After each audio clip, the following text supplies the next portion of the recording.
Chapitre 2. Le terrain principal de Palmaroux était en effervescence ce matin-là. Les sélections avaient enfin commencé et l'atmosphère était chargée d'anticipation et de nervosité. Les footballeurs, en tenue d'entraînement, s'échauffaient sous le regard vigilant de leurs entraîneurs, mais tous les yeux étaient tournés vers un homme, Stéphane Roux. La tension était palpable, alors que le professeur, austère et impassible, prenait place sur une chaise en bordure du terrain. Les élèves le respectaient autant qu'ils le craignaient, sa réputation de rigueur et d'impartialité le précédant. Son regard perçant se posa un instant sur Léon, puis se détourna vers les autres candidats, scrutant chacun d'eux avec une intensité calculée. « Monsieur Renard », annonça-t-il d'une voix ferme, « vous serez jugé non seulement sur vos compétences individuelles, mais aussi sur votre capacité à inspirer et à diriger vos équipiers. » Léon hocha la tête, conscient du poids des attentes. Sur les gradins, Damien Malécherbe afficha un sourire sarcastique. « Voyons voir si Renard peut vraiment être un leader », lança-t-il d'un ton moqueur. Léon ignora la pique, se concentrant sur l'échauffement. Francis Pardon, le ministre des Sports, se tenait non loin, observant les préparatifs avec une satisfaction à peine voilée. Sa présence était comme une ombre menaçante sur le processus de sélection, chaque geste calculé pour imposer ses idéaux élitistes. Léon sentit une vague de colère monter en lui, qu'il réprima avec difficulté. C'était un moment crucial et il devait rester concentré. Les premiers essais commencèrent. Les joueurs s'élancèrent sur le terrain, démontrant leurs compétences techniques et leur capacité à travailler en équipe. Léon se démarqua rapidement, sa vitesse et sa précision faisant de lui un joueur redoutable. Chaque passe, chaque dribble était exécuté avec une maîtrise née de longues années d'entraînement acharné. Le jeu commença et dès les premiers instants, Léon montra une technique remarquable. Ses dribbles précis et ses passes millimétrées témoignaient de ses heures d'entraînement acharné. Il marqua plusieurs buts, mais son véritable atout résidait dans sa capacité à unir son équipe. « Léon, ici !» cria un coéquipier, et Léon, sans hésiter, fit une passe parfaite, orchestrant une stratégie gagnante.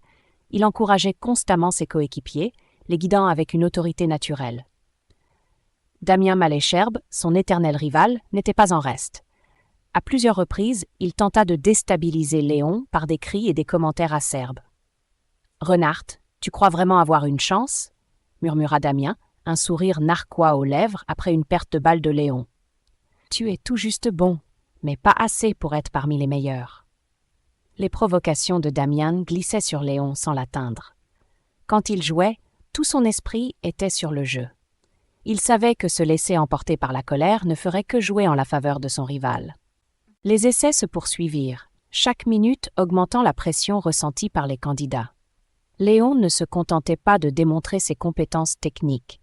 Il montrait également une cohésion d'équipe exemplaire, encourageant ses coéquipiers, corrigeant leurs erreurs et trouvant des solutions rapides face aux situations imprévues. À un moment crucial, il fit une passe décisive à Paul, qui marqua un but spectaculaire, déclenchant des acclamations enthousiastes. Stéphane Roux, malgré son visage stoïque, semblait prendre note de chaque mouvement, de chaque décision. Léon sentait son regard pesant sur lui, une évaluation silencieuse mais précise de ses capacités. L'austère professeur ne laissait rien transparaître, mais Léon espérait que ses efforts ne passaient pas inaperçus. Les essais se conclurent enfin, laissant les candidats haletants et épuisés, mais déterminés. Léon s'assit sur le banc, essuyant la sueur de son front, un sentiment d'accomplissement mêlé d'appréhension flottant en lui. Il avait tout donné, mais serait-ce suffisant? Le regard du professeur balayait les élèves, fixant chaque visage avec une intensité qui fit frissonner plusieurs d'entre eux. « Vous avez tous montré du courage et du talent aujourd'hui », commença-t-il, sa voix grave résonnant dans le silence.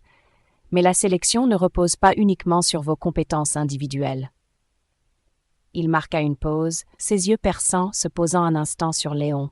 « Les décisions finales seront prises en tenant compte de tous ces aspects. Je vous remercie pour vos efforts et je vous souhaite bonne chance pour la suite. » Léon sentit son cœur battre à tout rompre. Le regard de Stéphane Roux semblait percer à travers lui, évaluant bien plus que ses compétences footballistiques. Mais malgré la froideur apparente du professeur, Léon crut discerner une lueur de satisfaction dans ses yeux. Damien s'avança, l'air toujours aussi confiant. « Alors, professeur, qu'est-ce que ça donne pour Renard ?» Il leva les yeux vers Damien, son expression inchangée. « Les résultats seront communiqués en temps voulu, monsieur Malesherbes. » Francis Pardon s'avança à son tour, son sourire froid et calculé jetant une ombre sur les espoirs des élèves. « Que les meilleurs soient choisis pour représenter notre nation, » déclara-t-il, sa voix suintant de condescendance. Léon se leva, sentant le poids du regard de Pardon sur lui, mais il ne baissa pas les yeux. Il savait qu'il avait fait de son mieux et que, malgré les machinations du ministre, il pouvait compter sur un jugement impartial du professeur Roux. Palmarou bourdonnait d'activité ce matin-là, l'excitation palpable dans l'air. Les élèves s'étaient rassemblés pour les sélections de judo et de handball, leurs regards rivés sur les tatamis et les terrains où se dérouleraient les épreuves décisives. Paul et Élodie, conscients de l'importance de ce jour, ressentaient le poids de la pression, mais aussi la détermination de prouver leur valeur. Stéphane Roux, fidèle à son rôle de juge impartial, se déplaçait entre les deux gymnases, son visage impassible masquant toute émotion. Son regard scrutateur et inquisiteur fixait les élèves, évaluant chaque mouvement, chaque décision. Sa réputation de rigueur et d'intégrité était bien connue de tous, et son jugement serait déterminant. Dans le dojo de judo, Paul se tenait au bord du tatami. Sensei Nakamura l'avait préparé pour ce moment, lui inculquant la sagesse et la maîtrise nécessaires pour exceller.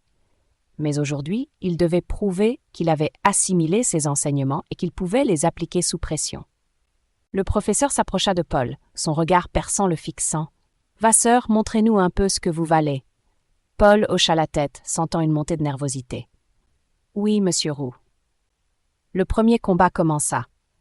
Paul, malgré une hésitation initiale, retrouva rapidement son équilibre intérieur. Ses mouvements étaient fluides et calculés. Chaque prise, chaque projection exécutée avec une précision méthodique. Il se rappelait les paroles de Sensei Nakamura. Le judo n'est pas seulement un sport de force, mais de stratégie et de finesse.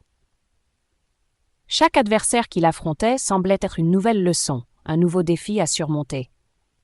Il adaptait sa stratégie, exploitant les faiblesses de ses opposants, utilisant leurs propres forces contre eux.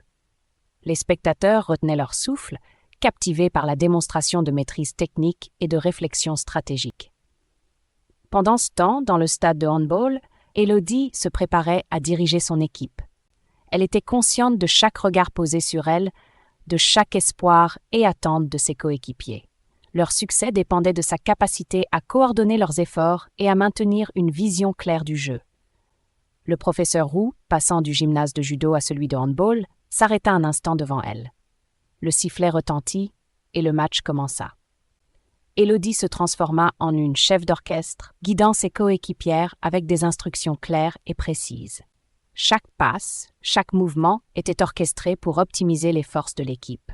Elle anticipait les actions de l'adversaire, ajustant la stratégie en temps réel, motivant ses camarades avec des mots d'encouragement et des gestes d'approbation. Élodie, les yeux brillants de détermination, présentait à cet instant une démonstration de technicité et de précision. Sa vision stratégique et sa capacité à maintenir la cohésion de l'équipe étaient impressionnantes. Sous sa direction, l'équipe exécutait des jeux rapides et efficaces, surmontant les défenses adverses avec une agilité remarquable. Le professeur observait silencieusement, ses yeux sombres suivant chaque mouvement d'Élodie. Bien que son expression restât sévère et impassible, il notait chaque détail, chaque décision avec une rigueur inébranlable. La performance d'Élodie ne laissait aucun doute sur son leadership et sa compétence. Dans ces deux lieux aux mêmes instants, les coéquipiers comme les adversaires étaient suspendus aux performances de Paul et Élodie et ressentaient l'intensité et la pression des sélections. Chaque mouvement, chaque décision était un témoignage de leur dévouement et de leur entraînement acharné. Paul, malgré ses doutes initiaux, trouva une force intérieure en pensant à ses amis et à Élodie.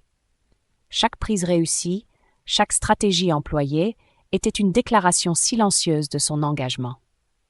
Il se rappelait les moments de camaraderie, les entraînements difficiles et l'inspiration qu'il tirait de ses compagnons. Élodie, déterminée à prouver sa valeur, sentait la responsabilité de mener son équipe à la victoire. Chaque décision prise sur le terrain, chaque encouragement adressé à ses coéquipières était une preuve de son leadership et de sa vision stratégique.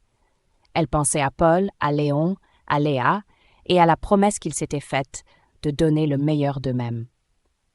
Stéphane Roux, observant leur performance, voyait en eux des athlètes dignes de représenter Palmaroux. Sa sévérité était tempérée par une admiration silencieuse pour leurs compétences et leur attitude sur le terrain. Il savait que les défis étaient nombreux pour de si jeunes athlètes aux Jeux olympiques, mais il voyait en Paul et Élodie les qualités nécessaires pour les surmonter. Les épreuves touchèrent à leur fin, laissant les élèves épuisés mais résolus. Paul et Élodie, bien que fatigués, se sentaient revigorés par leur performance. Ils avaient montré leur valeur non seulement en tant qu'athlètes, mais en tant que leaders et stratèges.